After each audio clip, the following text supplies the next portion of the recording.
Day 87, Judges 15 through 17. Later on, at the time of wheat harvest, Samson took a young goat and went to visit his wife. He said, "I'm going to my wife's room," but her father would not let him go in. "I was so sure you thoroughly hated her," he said, "that I gave her to your friend. Isn't her younger sister more attractive? Take her instead." Samson said to them, "This time I have a right to get even with the Philistines. I will really harm them." So he went out and caught 300 foxes and tied them tail to tail in pairs. He then fastened a torch to every pair of tails, lit the torches, and let the foxes loose in the standing grain of the Philistines. He burned up the shocks and standing grain, together with the vineyards and olive groves.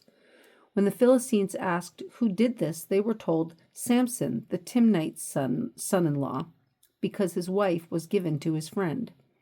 So the Philistines went up and burned her and her father to death. Samson said to them, "Since you've acted like this, I won't stop until I get my revenge on you." He attacked them viciously and slaughtered many of them. Then he went down and stayed in a cave in the rock of Etam. The Philistines went up and camped in Judah, spreading out near Lehi. The men of Judah asked, "Why have you come to fight us?" "We have come to take Samson prisoner," they answered, "to do to him as he did to us." Then 3,000 men from Judah went down to the cave in the rock of Etam and said to Samson, "Don't you realize that the Philistines are rulers over us? What have you done to us?" He answered, "I merely did to them what they did to me." They said to him, "We've come to tie you up and hand you over to the Philistines." Samson said, "Swear to me that you won't kill me yourselves." "Agreed," they answered. "We will only tie you up and hand you over to them. We will not kill you." So they bound him with 2 new ropes and led him up from the rock. As he approached Lehi, the Philistines came toward him shouting. The Spirit of the Lord came upon him in power. The ropes on his arms became like charred flax, and the bindings dropped from his hands. Finding a fresh jawbone of a donkey, he grabbed it and struck down 1,000 men. Then Samson said, "With a donkey's jawbone I have made donkeys of them. With a donkey's jawbone I have killed 1,000 men." When he finished speaking, he threw away the jawbone and the place was called Ramoth Lehi. Because he was very thirsty, he cried out to the Lord, "You have given your servant this great victory. Must I now die of thirst and fall into the hands of the uncircumcised?" Then God opened up the hollow place in Lehi, and water came out of it. When Samson drank, his strength returned, and he revived. So the spring was called En Hakor, and it is still there in Lehi. Samson led Israel for 20 years in the days of the Philistines. One day, Judges 16. One day, Samson went to Gaza, where he saw a prostitute. He went in to spend the night with her. The people of Gaza were told, "Samson is here." So they surrounded the place and lay in wait for him all night at the city gate.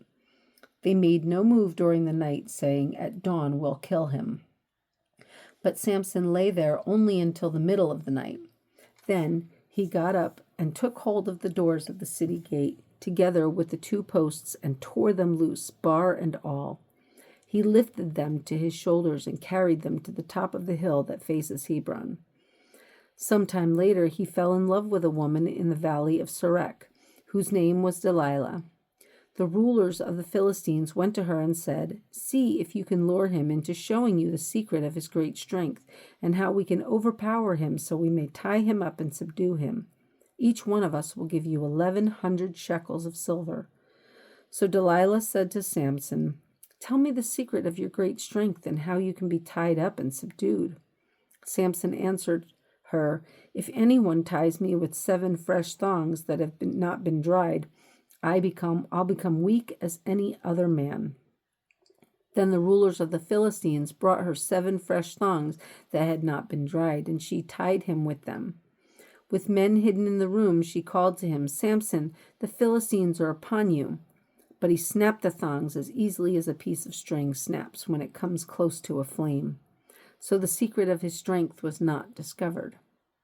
Then Delilah said to Samson, "You've made a fool of me. You lied to me. Come now, tell me how you can be tied." He said, "If anyone ties me securely with new ropes that have never been used, I'll become as weak as any other man." So Delilah took new ropes and tied him with them. Then, with men hidden in the room, she called to him, "Samson, the Philistines are upon you." But he snapped the ropes off his arms as if they were threads. Delilah then said to Samson, "Until now, you've been making a fool of me and lying to me. Tell me how you can be tied." He replied, "If you weave the 7 braids of my head into the fabric on the loom and tighten it with the pin, I'll become as weak as any other man." So while he was sleeping, Delilah took the 7 braids of his head, wove them into the fabric, and tightened it with the pin. Again she called to him, "Samson, the Philistines are upon you." He awoke from his sleep and pulled up the pin and the loom with the fabric. Then she said to him, "How can you say I love you when you won't confide in me? This is the 3rd time you've made a fool of me and haven't told me the secret of your great strength." With such nagging, she prodded him day after day until he was tired to death. So he told her everything. "No razor has ever been used on my head," he said, "because I have been a Nazirite set apart to God since birth. If my head were shaved, my strength would leave me and I would become as weak as any other man." When Delilah saw that he had told her everything, she sent word to the rulers of the Philistines, "Come back once more. He has told me everything." So the rulers of the Philistines returned with the silver in their hands. Having put him to sleep on her lap, she called a man to shave off the 7 braids of his hair, and so began to subdue him, and his strength left him. Then she called, "Samson, the Philistines are upon you." He awoke from his sleep and thought, "I'll go out as before and shake myself free." But he did not know that the Lord had left him. Then the Philistines seized him, gouged out his eyes, and took him down to Gaza. Binding him with bronze shackles, they set him to grinding in the prison. But the hair on his head began to grow again after it had been shaved. Now the rulers of the Philistines assembled to offer a great sacrifice to Dagon their god, and to celebrate, saying, "Our God has delivered Samson, our enemy, into our hands." When the people saw him, they praised their God, saying, "Our God has delivered our enemy into our hands, the one who laid waste our land and multiplied our slain." While they were in high spirits, they shouted, "Bring out Samson to entertain us." So they called Samson out of the prison, and he performed for them. When they stood him among the pillars, Samson said to the servant who held his hand, "Put me where I can feel the pillars that support the temple, so that I may lean against them."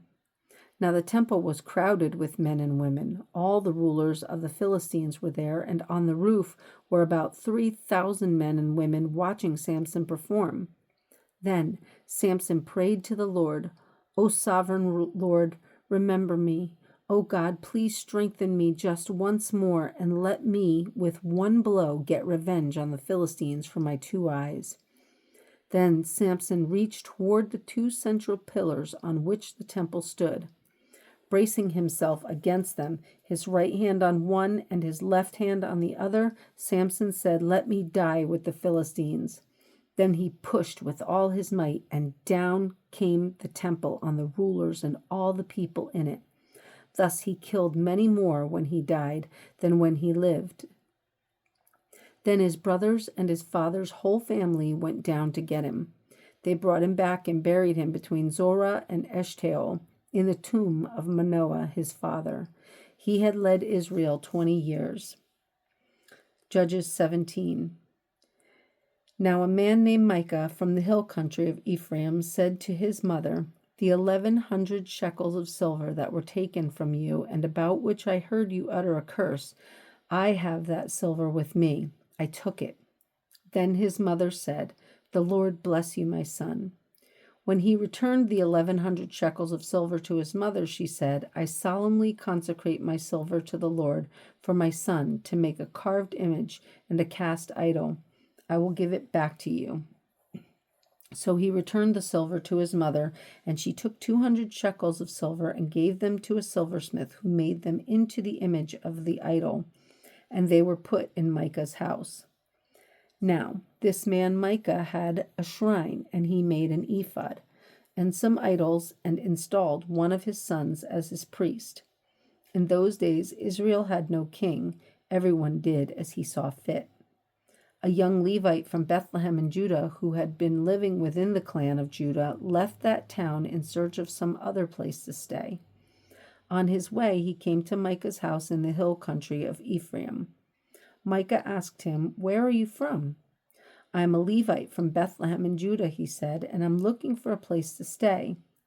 Then Micah said to him, "Live with me and be my father and priest, and I'll give you 10 shekels of silver a year, your clothes and your food." So the Levite agreed to live with him, and the young man was to him like one of his sons. Then Micah installed the Levite, and the young man became his priest and lived in his house. And Micah said, "Now I know that the Lord will be good to me, since this Levite has become my priest."